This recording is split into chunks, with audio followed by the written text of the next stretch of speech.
গ্রামের রাস্তা দিয়ে এক মহিলাকে দেখা যাচ্ছে কাঁদতে কাঁদতে হেঁটে যাচ্ছে।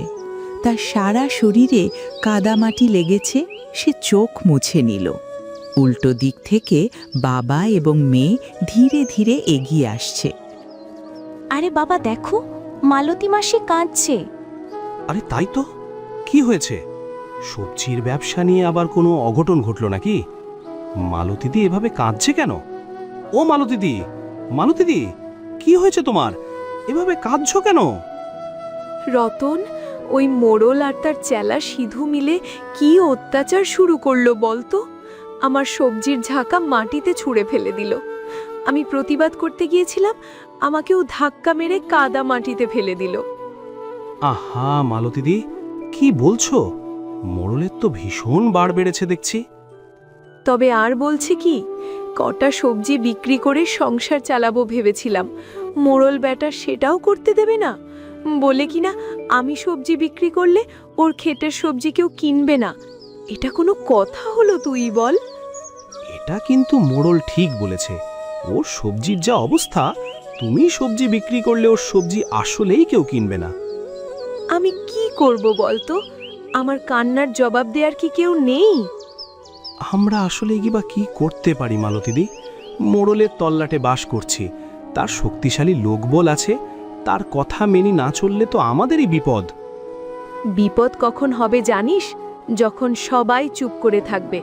অন্যায়ের প্রতিবাদ যখন কেউ করবে না, তখনই বিপদ নেমে আসবে। আজকে আমার বিপদে তুই প্রতিবাদ করছিস না, কাল তোর বিপদেও দেখবি কেউ প্রতিবাদ করবে না, কেউ এগিয়ে আসবে না।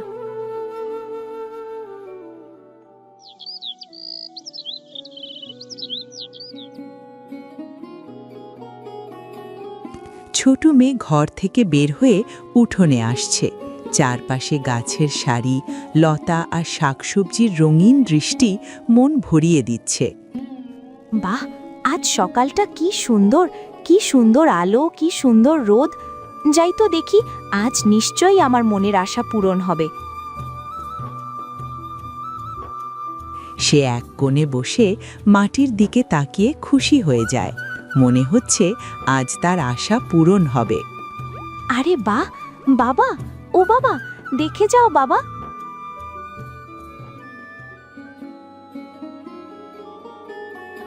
আরে কি হয়েছে ছুটকি? এত চেঁচাচ্ছিস কেন রে? বাবা দেখো, আমার লাউ গাছের চারা উঁকি দেখছে। কি সুন্দর গাছ হবে তুমি দেখো বাবা। বুড়ো দাদু বলেছিলেন এই লাউ গাছ জাদুর গাছ, সৎ লোকের হাতে এই লাউ গাছ জাদু ফলাবে। তোর বুড়ো দাদু কোথাকার কোন ভিনদেশি জাদুকর এসে কটা ভেলকি দেখিয়েছে কেবল। আর কি করেছে? লাউ গাছ ফলাবে, লাউ, তাও অনেক যত্ন আত্মীর পর। জাদু ফলাবে কি করে? আরে মা, মন খারাপ করলি নাকি? মন খারাপ করিস না। সৃষ্টিকর্তা চাইলে এই লাউ গাছ নিশ্চয়ই জাদু ফলাবে। ঠিক তখন বাজার থেকে মোড়ল, তার চেলা সিধু এবং কালু এসে উপস্থিত হলো। আরে মোড়ল হুজুর, আপনি? শোন রতন, তোর এই জমি এখন থেকে আমার। কাগজপত্র সব আমার নামে করা হয়েছে। চুপচাপ সরে যা, নইলে কিন্তু মার খাবি। মোড়ল সাহেব, এ জমি আমার বাপ দাদার, আপনার হয় কি করে?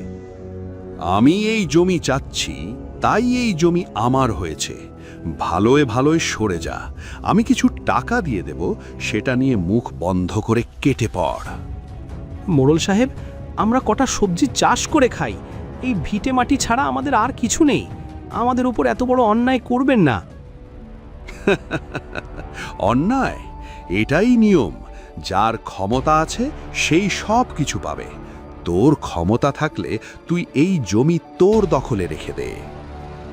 মোড়ল হুজুর, আমাদের জমি কেড়ে নেবেন না। এই জমিতে আমার জাদুর লাউ গাছ আছে। বলে কি এই পুচকি? জাদুর লাউ গাছ আবার কি জিনিস? এই সিধু, দেখ রতন, জমিটা মোড়ল হুজুরের পছন্দ হয়েছে। কিছু টাকা নিয়ে আপোষে জমিটা ছেড়ে দে। তুই এই টাকায় অন্য জায়গায় বেশ ভালো জমি কিনতে পারবি। বাপদাদার ভিটে ছেড়ে আমি কোথাও যাব না সিধু। সিধু, বেটাকে এত সহজে ভাগানো যাবে না, সোজা আঙুলে ঘি উঠবে না। আহ! বাবা, তোমরা আমার বাবাকে মেরো না, আমার বাবা ব্যথা পাবে যে। মোড়ল হুজুর, আপনি ভাববেন না, আমি সব ব্যবস্থা করছি। বাবা থামো, তুমি কি করছো? অভি, তুই এখানে কি করছিস? তুমি ছুটকির বাবাকে মারছো? ছুটকি আমার বন্ধু। অভি, তুই সরে যা, আমি শুধু আমার কাজ করছি। আমি সব শুনেছি বাবা, মালতী মাসি সব দেখেছে, আমাকে গিয়ে সব বলেছে। এই জমি ছুটকিদের, এই জমিতে ছুটকি লাউ গাছ লাগিয়েছে, ওর বড় আদরের লাউ গাছ। আর তুমি কিনা এই জমি কেড়ে নিতে সাহায্য করছো? এই সব লাউ গাছ দিয়ে কি হবে?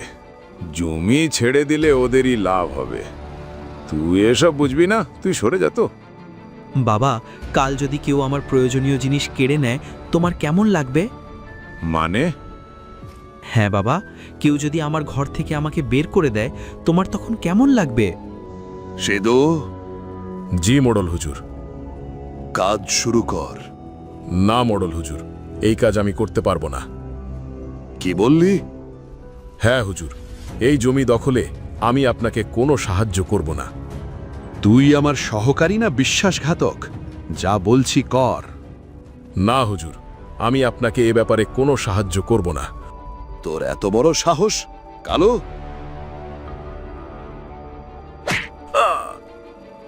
বাবা, কাকু,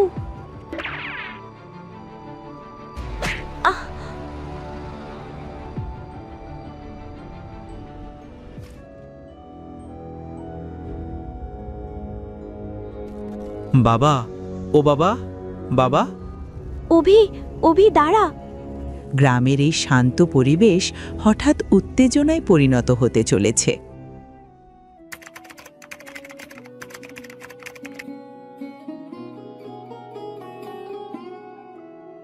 কয়েক মাস পর রাকেশ হাতে লাউ ধরে গুনগুন করে বাড়ি ফিরছে।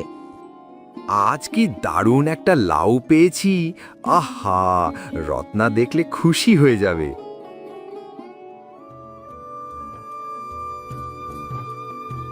রত্না, ও রত্না, দেখো দেখো কি এনেছি। আবার লাউ? আরে লাউ আনবো না তো কি আনবো? মোড়লের ওই পচা সবজি। হ্যাঁ, তা ঠিক। মোড়লের ওই পচা সবজি খাওয়ার চাইতে এই লাউ খাওয়া অনেক ভালো। আর কি স্বাদ! যত খাই ততই ভালো লাগে। তা যা বলেছ, এই লাউগুলোর স্বাদ একদম আলাদা। তা আজ কিন্তু লাউ চিংড়ি করবে, বুঝেছো? আর লাউয়ের খোসা ভাজি করবে। আচ্ছা ঠিক আছে, তুমি যা খেতে চাইবে তাই খাওয়াবো। তবে আমাকে কিন্তু নতুন লাল শাড়ি কিনে দিতে হবে। দেবো দেবো, অবশ্যই দেবো। লাউয়ের তরকারি মজা হলেই নতুন শাড়ি পাবে।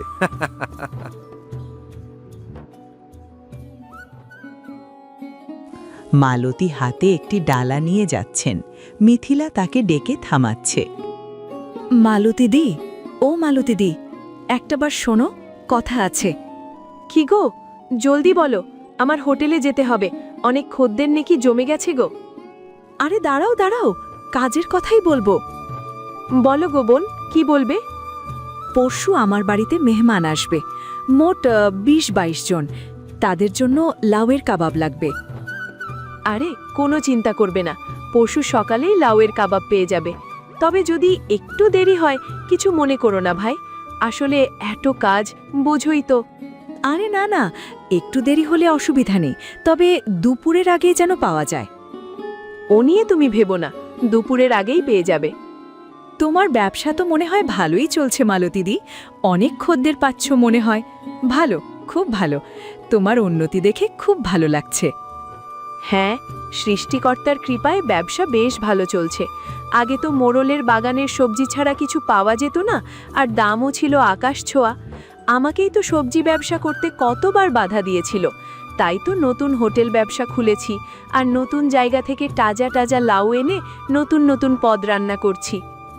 তা ঠিক আছে, আমরাও নতুন নতুন পদ রান্না খেতে পারছি, কিন্তু লোকে এক লাউয়ের পদ কতদিন পছন্দ করবে? এতগুলো মাস ধরে লাউয়ের পদ করছি, এই লাউয়ের অন্যরকম স্বাদ, তা না হলে এতদিন ধরে চলতো? সবাই তো বেশ পছন্দ করছে, দেখা যাক সামনে কি হয়। এখানে দেখা যাচ্ছে লাউয়ের ব্যবসা নতুনভাবে গ্রামে ছড়িয়ে পড়েছে। পুরো গ্রাম এখন সেই ছোট্ট জাদুর লাউয়ের গল্প শুনছে, যা অন্যায়কে পরাজিত করেছে। বাজারে মালতীদির হোটেল, যেখানে নতুন নতুন লাউয়ের পদ তৈরি হচ্ছে। লোকেরা একে একে আসছে, গরম খাবারের গন্ধ চারপাশে ভাসছে।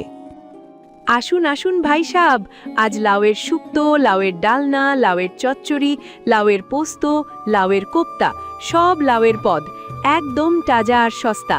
আসুন আসুন, গরম গরম খেয়ে যান। মালতী, এসব কি হচ্ছে এখানে? আমার কাছ থেকে সবজি না কিনে তোরা কোত্থেকে লাউ এনে ব্যবসা করছিস শুনি? আমি তো হুজুর কেবল লাউ বিক্রেতাদের কাছ থেকে লাউ কিনে আনি, ওরা কোত্থেকে লাউ আনে তা তো জানি না। আমার অনুমতি ছাড়া কে এত লাউ বাজারে ঢোকাচ্ছে? কে আমার ব্যবসা নষ্ট করছে? আমি তো তা জানি না হুজুর, আমি তো কেবল হোটেল চালাই। আমি সবই বুঝি। তোরা সবাই একজোট হয়েছিস, তাই না?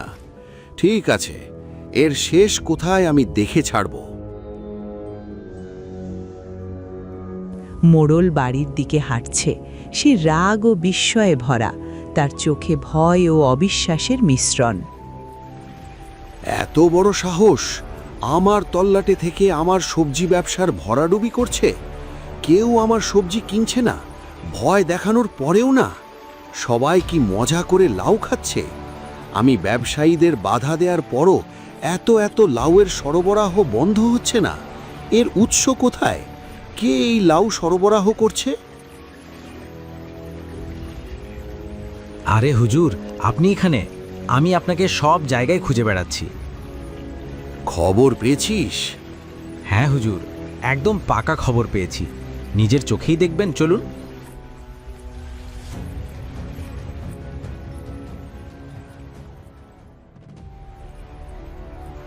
কালু তাকে নদীর পাড়ে নিয়ে আসে। মোড়ল নদীর দিকে তাকিয়ে অবাক হয়ে যায়। নদীতে এক অপূর্ব দৃশ্য। নৌকার ওপর তৈরি লাউয়ের বাড়ি, চারপাশে সবুজ লাউ ঝুলছে, যেন প্রকৃতি ও মায়াজগৎ একত্রে গড়ে তুলেছে এই আশ্চর্য স্থান। হুজুর, ওই যে দেখুন। কালু, এ কি? এসব কি? এ আমি কি দেখছি? নদীর ওপর লাউয়ের বাড়ি? হ্যাঁ হুজুর, এই জায়গা থেকেই সবাই লাউ পাচ্ছে। দেখুন কত লাউ! একটা লাউ ছিঁড়লে নাকি 10টা লাউ গজিয়ে যায়। কি বলছিস? হ্যাঁ, শুধু তাই নয়, আশেপাশে সব গ্রামে এই লাউয়ের বাড়ির লাউয়ের জয় জয়কার। কিন্তু এটা আমি কি দেখছি? নদীর উপর পুরো লাউয়ের বাড়ি, লাউ দিয়ে তৈরি। এ তো অসম্ভব। এ বাড়ি কার?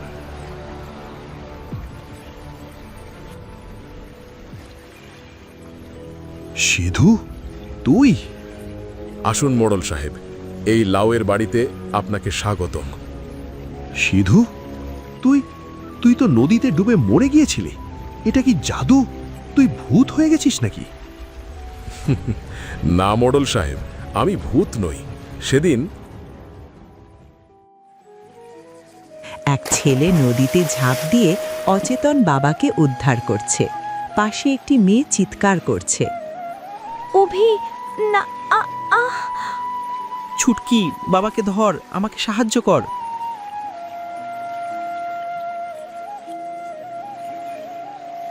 আরে কাকু তো বেঁচে আছেন। বাবা, বাবা।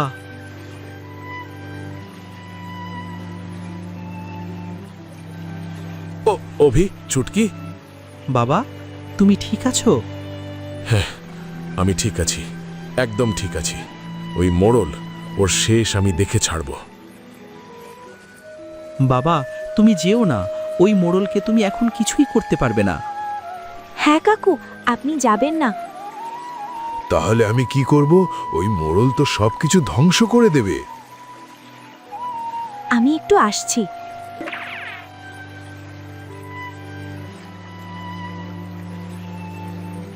কাকু, আপনি এই গাছটা নিজের হাতে লাগান। এটা জাদুর গাছ। জাদুর গাছ? হ্যাঁ, আমাকে আমার দাদু দিয়েছেন। এই গাছটা আপনি নিন কাকু, আপনার হাতেই এই গাছ জাদু ফলাবে। না মা, তোর গাছ আমি কি করে নেব? কাকু, আপনার মতো ভালো আর সৎ মানুষ আর কেউ নেই। দাদু বলেছেন সৎ এবং ভালো লোকের হাতেই এই গাছ জাদু ফলাবে। আমি জানি গাছটা আপনার হাতেই জাদু ফলাবে। আপনি নিন কাকু। বেশ, আমি আর ওই গ্রামে ফিরব না, অন্য কোথাও নতুন জীবন শুরু করব। তুই আমাকে ভালোবেসে গাছটা দিয়েছিস, এর সম্মান তো আমাকে রাখতেই হবে।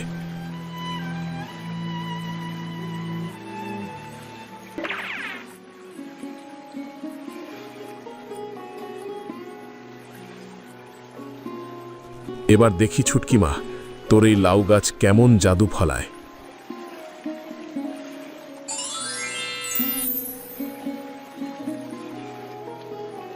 কি অদ্ভুত! এ তো আশ্চর্য ব্যাপার। কি চমৎকার! এ তো দেখছি সত্যিই জাদু। সৃষ্টিকর্তার কৃপায় এমন চমৎকার দৃশ্য দেখার সৌভাগ্য হলো আমার। ছুটকি মা, আমি এখন থেকে এই লাউয়ের বাড়িতেই থাকব। এই জাদুর লাউ আমি গ্রামে গ্রামে ছড়িয়ে দেব। মোড়লের সবজি ব্যবসার নারী নক্ষত্র আমি জানি। প্রচুর পরিমাণে এই লাউ সরবরাহ করে মোড়লের সবজি ব্যবসা আমি দুর্বল করে ফেলব। গ্রামে গ্রামে আর মোড়লের পচা সবজি কিনবে না, সবাই এই লাউই খাবে। এরপর আমি এই লাউয়ের বাড়ি নিয়ে গ্রামে গ্রামে ঘুরে লাউ সরবরাহ করি। আপনি আমাকে মেরে নদীতে ফেলে দিয়েছিলেন ঠিকই, কিন্তু সৃষ্টিকর্তার কৃপায় আমি ঠিক বেঁচে গেছি। ছুটকির দেয়া লাউ গাছ দিয়ে আমি কত উন্নতি করেছি। নদীর ওপরে এই লাউয়ের বাড়ি আমাকে নতুন জীবন দিয়েছে। চুপ কর। নতুন জীবন? আমার ব্যবসা শেষ করে তুই নতুন জীবন পেয়েছিস? এত বড় সাহস তোর! মোড়ল সাহেব, এখনো সময় আছে, ভালো হয়ে যান। অন্যায় করে আর কতদিন চলবেন? দেখুন, গ্রামের সবাই এখন খুশি। সস্তায় সবাই লাউ খেতে পারছে। গরিবের পাতে শাক সবজির চিন্তা অনেকটা কমে গেছে। আপনিও সুলভ মূল্যে সবজি বিক্রির ব্যবস্থা করুন। এই পরিবর্তনে অংশ নিন। চুপ কর। আমাকে পরিবর্তন শেখাতে আসিস না, কালু। জি হুজুর। দাঁড়িয়ে দেখছিস কি?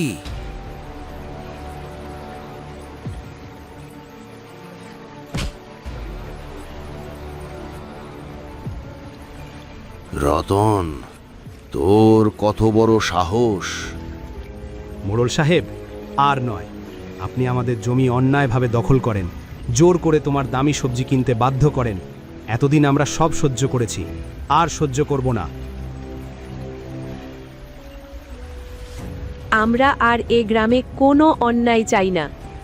আমরা কেউ আপনার অন্যায় মানব না।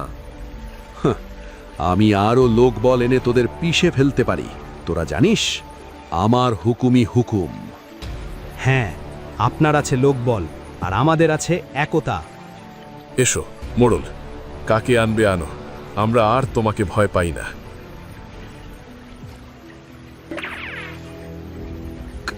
কালু? তোমার অন্যায়ের আর কোনো সহযোগী নেই মোড়ল।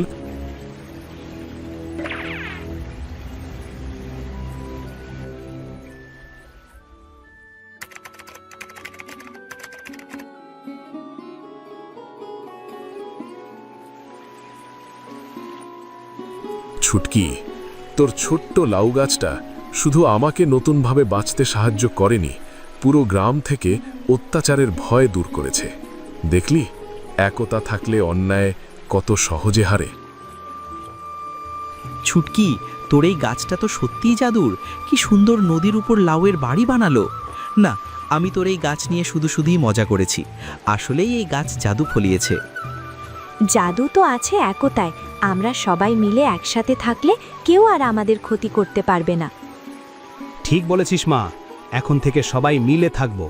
মোড়লের মতো লোক আর কখনো আমাদের ওপর অত্যাচার করতে পারবে না, আর ভয় দেখাতে পারবে না।